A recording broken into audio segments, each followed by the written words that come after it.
There's something about the old neighborhood that stays with you.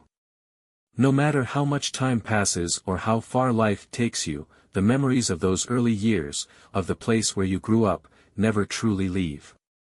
They linger, like a soft hum in the back of your mind, reminding you of a time when the world felt smaller, simpler, and full of possibility.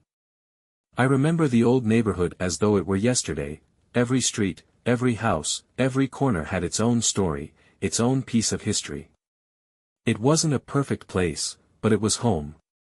There were no fancy stores or trendy coffee shops, no sprawling parks or grandiose buildings.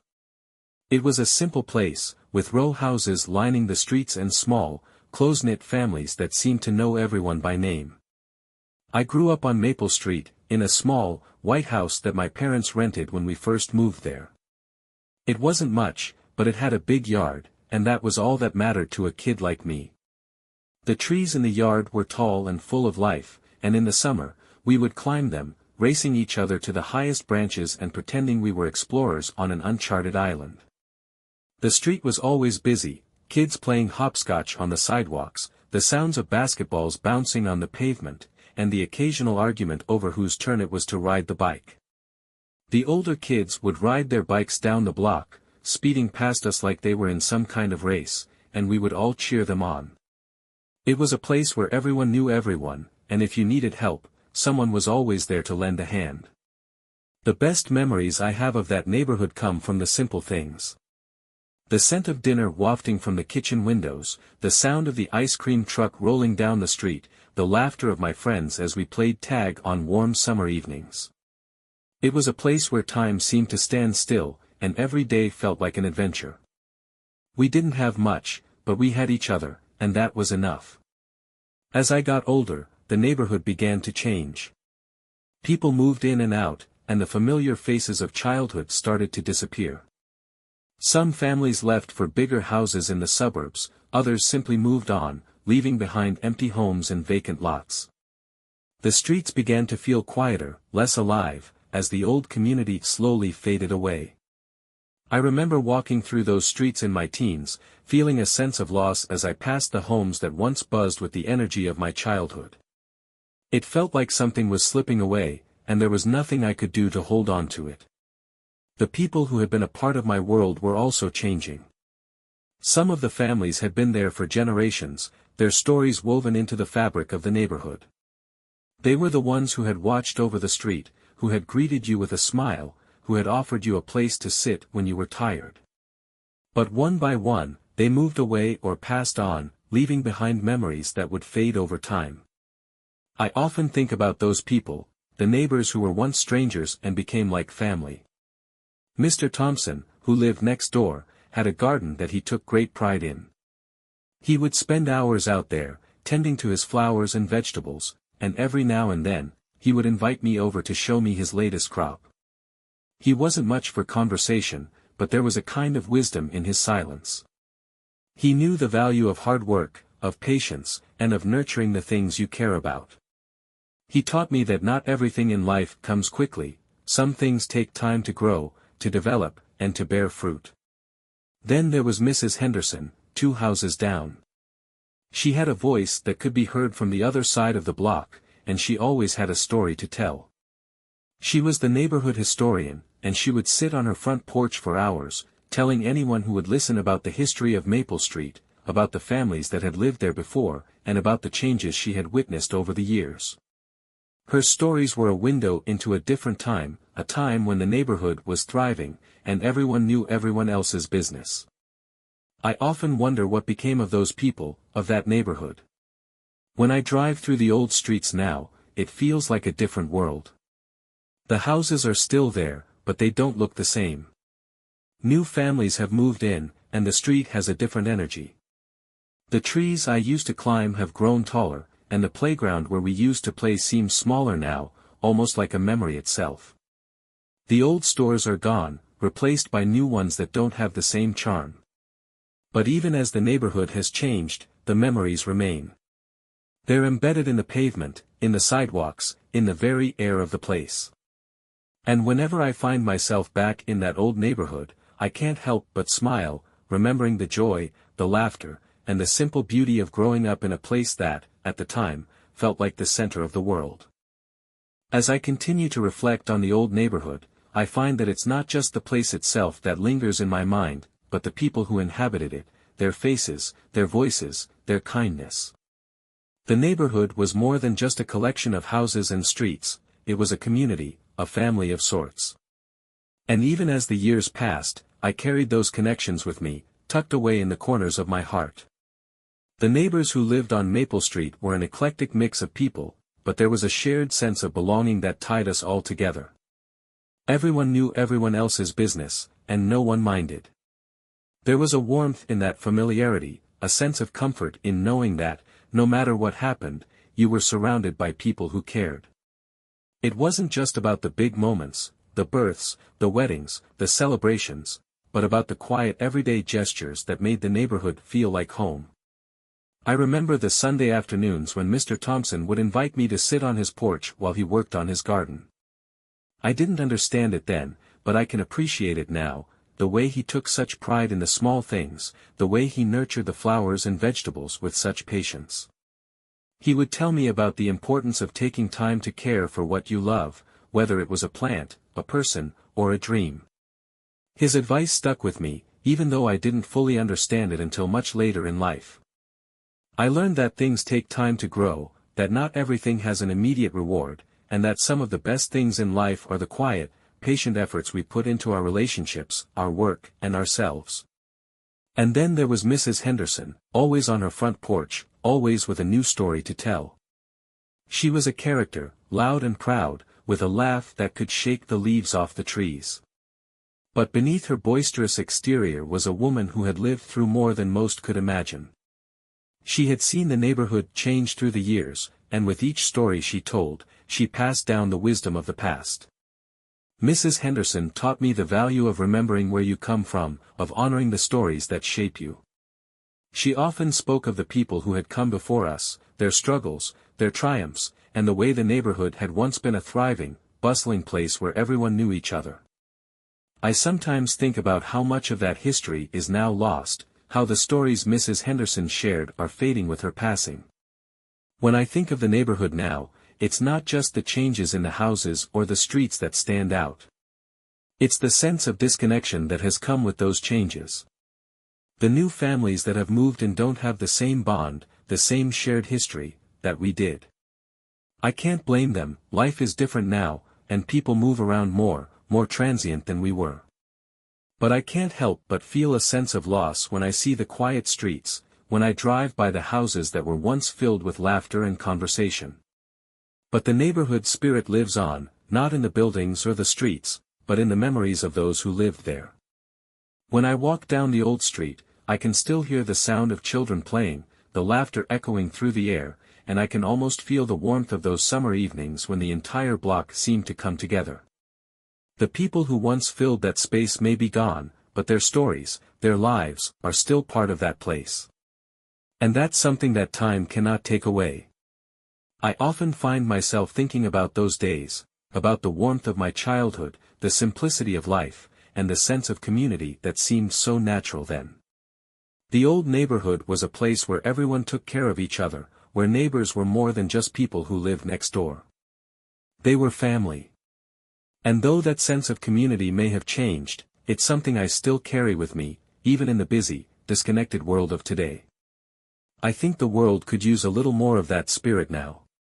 We're all so focused on our individual lives, our own successes, and our own needs, that we sometimes forget the importance of connection. We forget the power of being there for someone, of lending a hand, of being a part of something bigger than ourselves.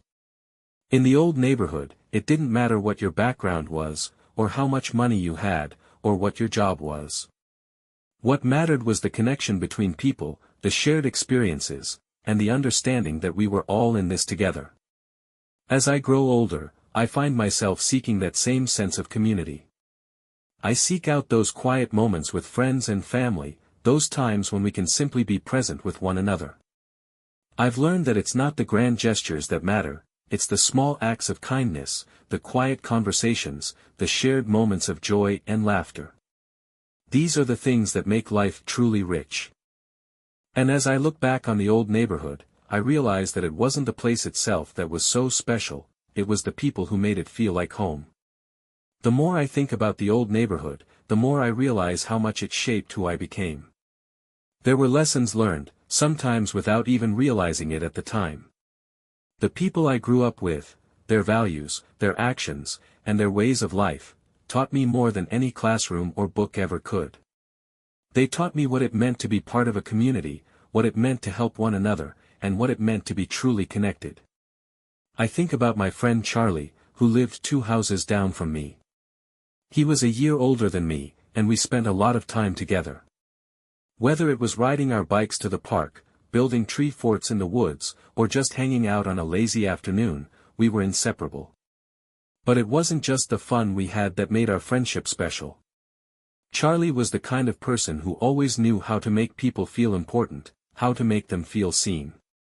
He had this quiet kindness about him, always willing to lend a hand or offer a kind word. I remember once, when I was feeling down about something that, in hindsight, was so small, but felt so big at the time, he sat with me for hours, just talking. No big advice, no dramatic solutions, just a calm, reassuring presence. He taught me that sometimes the most important thing we can do for someone is simply be there for them. As we grew older, our paths began to diverge. Charlie went off to college, and I moved away to start my own life. It wasn't that we grew apart, life just had a way of pulling us in different directions. But even now, when I think back to those afternoons spent with Charlie, I remember the warmth of his friendship, and the way his kindness left an indelible mark on my life. It's funny how those early friendships shape the way we see the world, even years later. I carry the lessons of those relationships with me, how to listen, how to support, and how to show up for the people who matter. Then there were the times spent with my parents, in the house on Maple Street. They were always so involved in the neighborhood, so connected to the people around them. My father had a way of talking to anyone, no matter who they were, no matter where they came from. He made people feel heard, respected, and valued. I learned from him that it's not about what you have, but how you treat others that truly matters. My mother, too, had her way of bringing people together. She would bake pies for the neighbors, make extra plates of food when someone was sick, and always had a word of encouragement for those who needed it. They showed me what it meant to be a part of a community, to contribute to something larger than yourself. It was never about the big gestures, it was about the small acts of kindness, the consistent care for others, and the genuine love for the people around you. But, as often happens, life began to move faster. The old neighborhood, the one I knew so well, started to change. The houses were sold, families moved in and out, and over time, the familiar faces began to disappear. The corner store that I used to visit every day was replaced by a bigger, more modern convenience store that didn't feel quite the same. The old park where we used to play baseball and run around was gradually overtaken by new developments, and the basketball courts that once rang with the sound of kids laughing and shouting began to fall silent. The trees that had once lined the streets grew taller, casting shadows over the houses, but they also began to lose their leaves earlier in the season, as if even nature was making way for something new. As the years passed, I visited the neighborhood less and less. The houses that had once been filled with laughter and conversation now seemed empty, almost ghostly. The families that had been my neighbors, the ones I had grown up with, were no longer there. The laughter, the chatter, the warmth of community, it had all faded. It was difficult to come to terms with that change, to accept that the neighborhood I had known and loved was no longer the same. I remember walking down the street for the first time after years away, and it felt strange, like I was in a place that was both familiar and foreign at the same time. The houses still stood, but the life I had known there was gone. But even in that sense of loss, I couldn't help but feel gratitude for the memories I had. The neighborhood had shaped me. It had taught me the value of community, of friendship, and of caring for others. It had shown me the importance of the small moments, the conversations on the porch, the summer afternoons spent playing with friends, the quiet nights under the stars. And I realized that, even though the neighborhood had changed, those memories would always be a part of me. As the years go by, I think more and more about what it means to belong. What does it mean to be part of something, to be part of a place, a group of people who are connected by more than just proximity? The old neighborhood taught me that belonging isn't about the physical place, it's about the people, the relationships, and the shared experiences. It's about the moments that shape us, the bonds we form, and the way those connections stay with us, even when the place itself is gone. When I visit the old neighborhood now, I see it through different eyes. The streets may have changed, the houses may have been renovated or replaced, but the essence of the place remains in my memories. The people who lived there, the lessons they taught me, and the experiences we shared, they are the heart of that neighborhood. And no matter where life takes me, I will always carry those memories with me.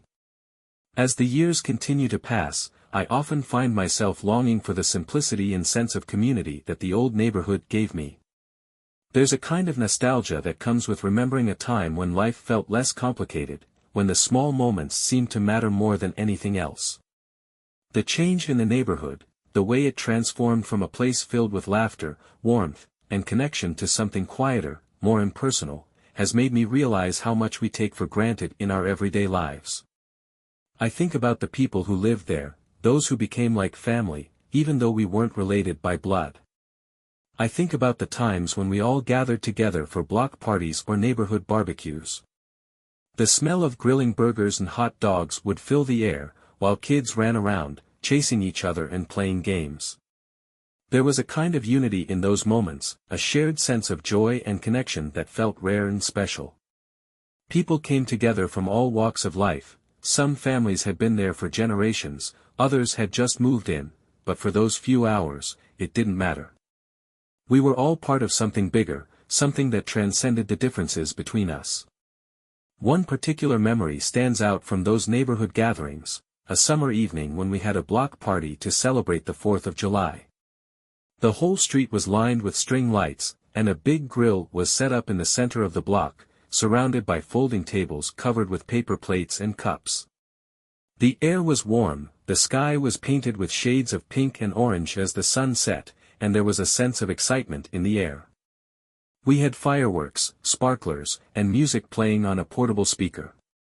It wasn't anything extravagant, but there was something magical about it, the simple joy of being together, of sharing food and laughter with neighbors.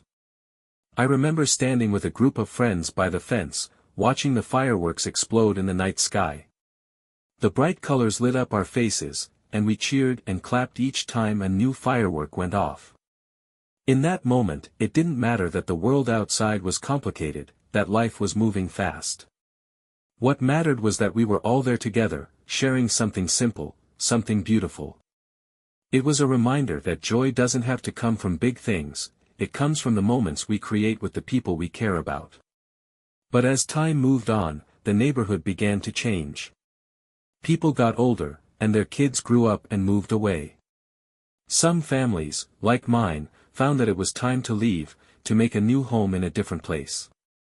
The neighborhood began to feel emptier, the once bustling streets quieter.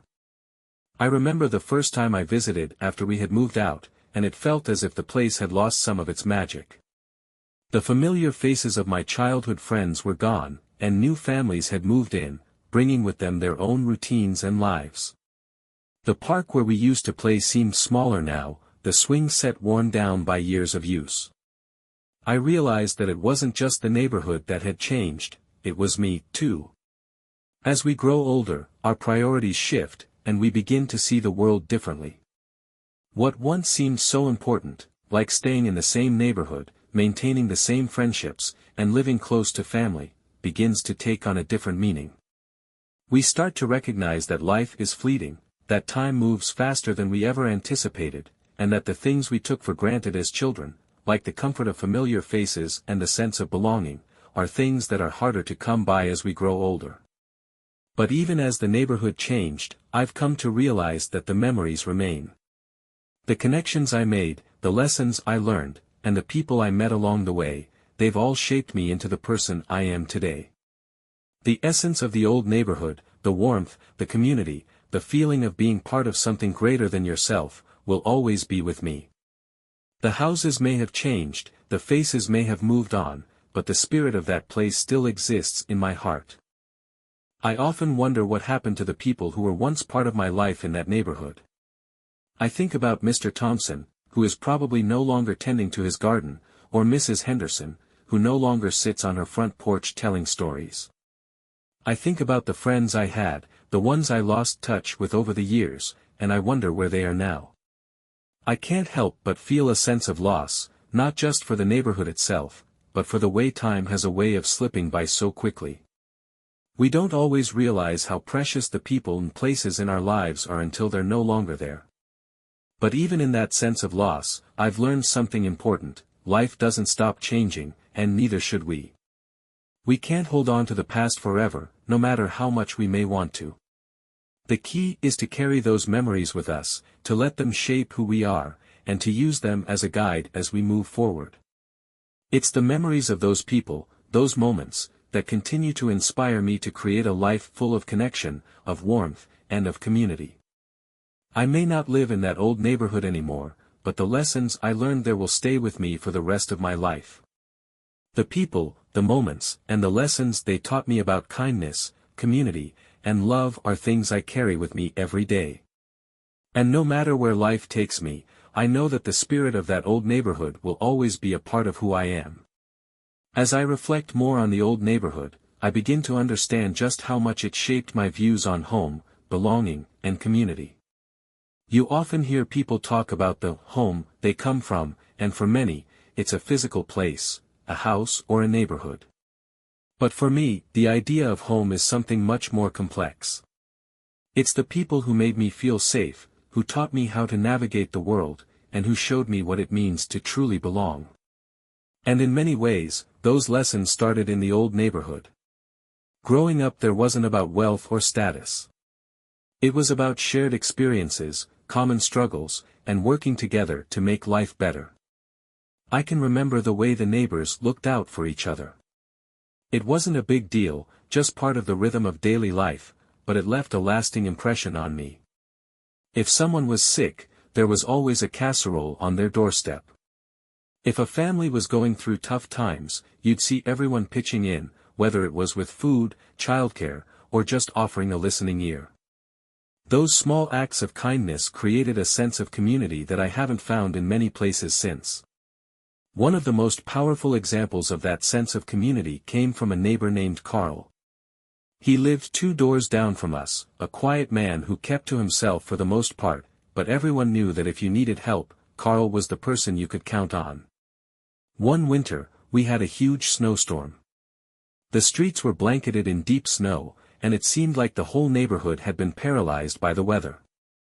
I remember looking out the window, seeing that the driveway was covered, and feeling a little overwhelmed. But before I even had time to think about it, Carl was out there with his snow blower, clearing the driveway for everyone on our block.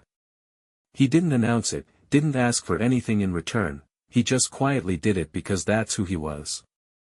I often think about that act of kindness, about how simple it was yet how much it meant. In a world that often feels divided, it was a reminder that small acts of generosity can make all the difference. It wasn't about making a big gesture or showing off, it was about doing something because it needed to be done. That sense of selflessness, that willingness to help others without expecting anything in return, is something I try to carry with me in my own life. And it's a value I hope to pass on to my children, to teach them the importance of giving, of being present for others, and of building the kind of community where everyone looks out for each other. But as I reflect on those days, I also realize how much has changed. The world has grown busier, faster, and, in many ways, more disconnected. It's easy to feel like we're all alone in this vast, chaotic world, but the truth is that the lessons of the old neighborhood still hold true. The need for connection, for community, for belonging, it's just as important now as it was back then. The difference is that now, we have to make an effort to maintain those connections. It's not as easy as it once was. People don't always know their neighbors, and the sense of unity I experienced in the old neighborhood can feel like a distant memory. But that doesn't mean it's gone forever. We still have the power to create communities, to build connections with the people around us. It might not look the same as it did in the past, but the need for that kind of human connection is timeless. Whether it's through a neighborhood gathering, a kind gesture to a stranger, or simply taking the time to check in on someone you care about, we still have the ability to make the world feel smaller, more connected, and more like home. In many ways, that's what the old neighborhood taught me. Home isn't a physical place. It's a feeling. It's the sense of security that comes from knowing you belong, that you matter, that you are seen. And as I grow older, I realize how much I miss that sense of belonging, that feeling of being part of something greater than myself. But I also know that I can still create it, in my own way, in my own community. We all can. When I visit the old neighborhood now, I sometimes feel a pang of sadness, a longing for something that's gone. But there's also a sense of gratitude. I'm grateful for the memories, for the people who made me who I am today, and for the lessons I learned there. Those memories are a part of me, and they always will be. And as I reflect on those times, I realize that the neighborhood may have changed, but the essence of what it meant to be part of it, of being part of a community, is something that will never fade. As I continue to think about the changes in the old neighborhood, I can't help but feel a certain melancholy. It's not just about the physical changes, the new homes, the new faces, it's about the passing of time and the inevitable shift in what we once knew. It's about how we grow, how we move on, and how the places we've loved change around us, even as the memories of those places remain etched in our minds. There's something deeply nostalgic about the old neighborhood. It was a place where the world seemed simpler, where the pace of life allowed for deeper connections with the people around you. I remember the feeling of walking down Maple Street, the sun setting just behind the row of houses, casting a golden light over everything. The sound of children's laughter filled the air as they played in the streets, and the smell of dinner cooking wafted through the open windows of the houses. It was the kind of place where people greeted each other on their porches, where the neighbor next door was never too far away, and where you always knew you could count on someone if you needed help. It was the kind of place where you felt that sense of community, that sense of belonging, just by being there. Now, when I drive through those same streets, I see the changes. The houses look different, the trees are taller, and the sidewalks have cracked in places. Some of the homes have been sold, and new families have moved in. I can still see the familiar landmarks, the park where we used to play, the corner store where I bought my first candy bar, the old oak tree in the yard where I spent countless afternoons climbing. But there's a distance now, a gap between what was and what is. It's a feeling that's hard to describe, but it's as if the past is no longer entirely reachable. It exists only in memories. That's the thing about time, it moves forward, whether we're ready for it or not. And as we grow older, we begin to realize that the things we once took for granted, the people we thought would always be there, the places that shaped us, none of them last forever. Change comes, sometimes slowly and sometimes all at once, and we have no choice but to accept it. But even in the face of that change, I find comfort in the memories. The old neighborhood may no longer be what it once was, but the experiences I had there, the lessons I learned, and the people I met along the way will stay with me forever. The friendships, the laughter, the quiet afternoons spent with my family, these are the things that shaped me. They are a part of who I am, and no amount of time or change can take them away. And so, when I think about the old neighborhood now, I don't just see the changes. I see the people who made it special, the neighbors who became family, the friends who were always there, and the lessons that were passed down through the years. It's not the physical place that matters, it's the memories, the experiences, and the connections we made that give the neighborhood its meaning. That's what truly lasts. Sometimes, I wonder if the younger generation has the same sense of community that I did growing up. Life is different now, faster, more connected, and more transient. People move more often, and the sense of belonging that used to come so easily is harder to find. But I think that, even in this modern world, the essence of community is still there. It may not look the same, but the desire to belong, to connect, to be part of something larger than ourselves. It's universal. And it's something that, no matter where we are, we can still create. The old neighborhood may have changed, but the values it taught me, the importance of connection, of community, of helping others, are values that I still hold dear today. I carry those lessons with me in my relationships, in my work, and in the way I live my life.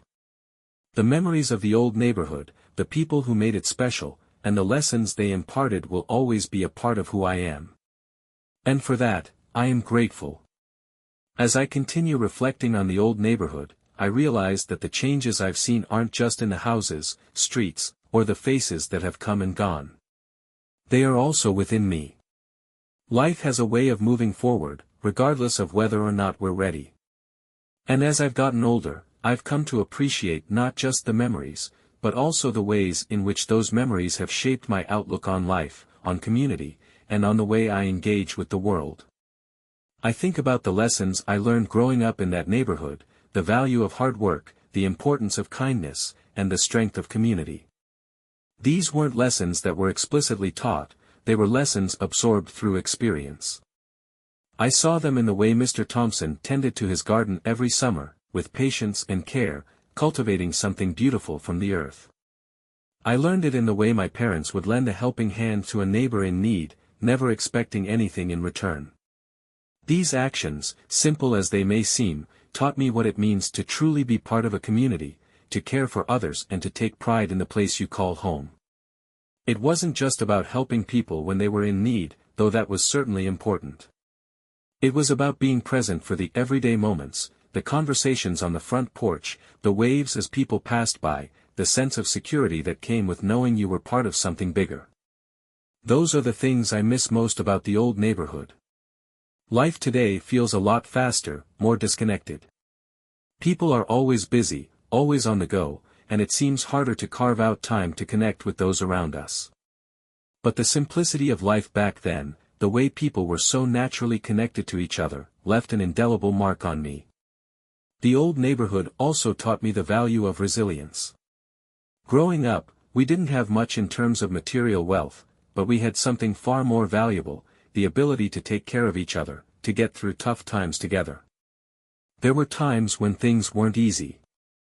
I remember the long stretches of cold winters when money was tight, and we all had to make do with what we had. But despite the struggles, there was always a sense of hope, a belief that if we stuck together, we could make it through. That spirit of resilience, of community strength, is something that's stayed with me my whole life. It's taught me that even when times are tough, there is always hope, always a way forward, as long as we have each other. When I visit the old neighborhood now, it's hard not to feel a sense of loss. The changes are inevitable, and there's nothing we can do to turn back time. The houses have been renovated, the streets look different, and the people who once filled the space have moved on. But the memories, the essence of what that place was, are still alive in me. I can still see the kids running through the streets, hear the sound of laughter echoing down the block, and feel the warmth of those summer evenings when we'd all gather together, talking and sharing stories. Those moments are part of my past, but they are also part of who I am today. They've shaped me, and they've influenced the way I live my life. In a way, I think the old neighborhood represents more than just a place. It represents the kind of world we all long for, a world where people take care of each other, where community comes first, and where we find joy in the simplest things. As I've gotten older, I've realized how important it is to create that sense of community wherever I go. It doesn't matter if it's a small town or a big city, what matters is that we are connected to those around us, that we're willing to lend a hand, to listen, and to be there for each other.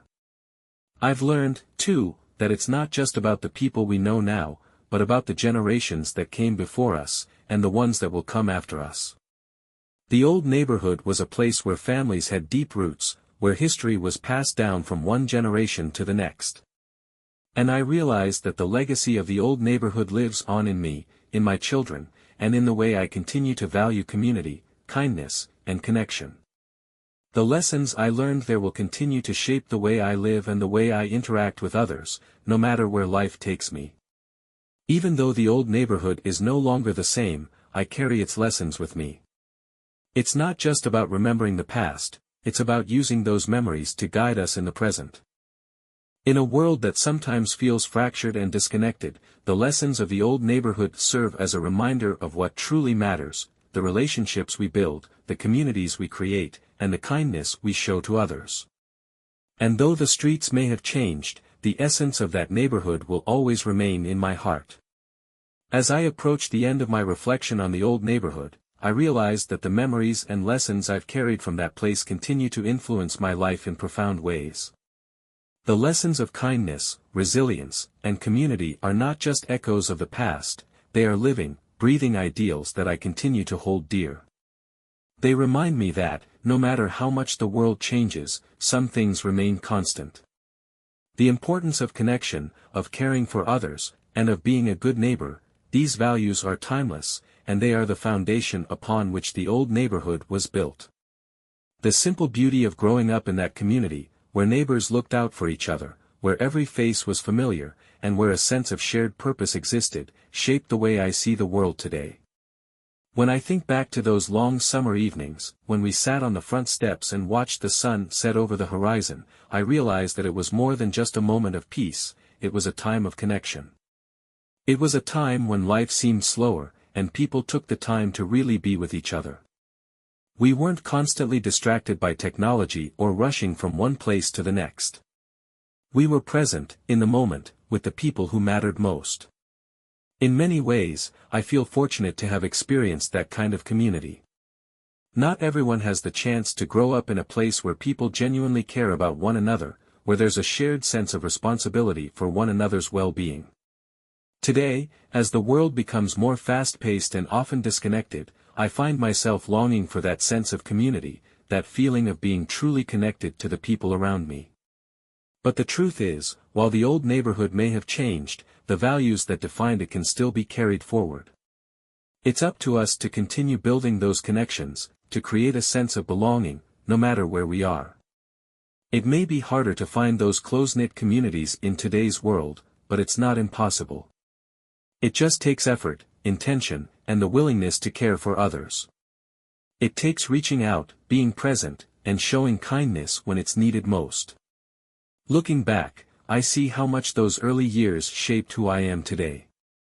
I learned the value of work ethic from people like Mr. Thompson, the importance of story and history from Mrs. Henderson, and the power of kindness and friendship from the friends I had along the way. And I've learned that, no matter how much time passes or how much the world changes, those values remain with us. They are the threads that connect us, that keep us grounded, and that remind us of the importance of community.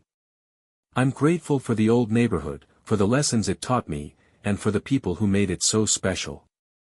While I may never be able to go back to that place, to relive those days of childhood, I know that the essence of what made it so meaningful lives on in me. And I carry it with me, wherever I go. As I watch the world change around me, I'm reminded that the things that truly matter, family, community, kindness, are constants, no matter where we are or what season of life we find ourselves in. The old neighborhood may have faded away, but the lessons it imparted will continue to shape how I live, how I treat others, and how I build my own sense of home and community, wherever life takes me.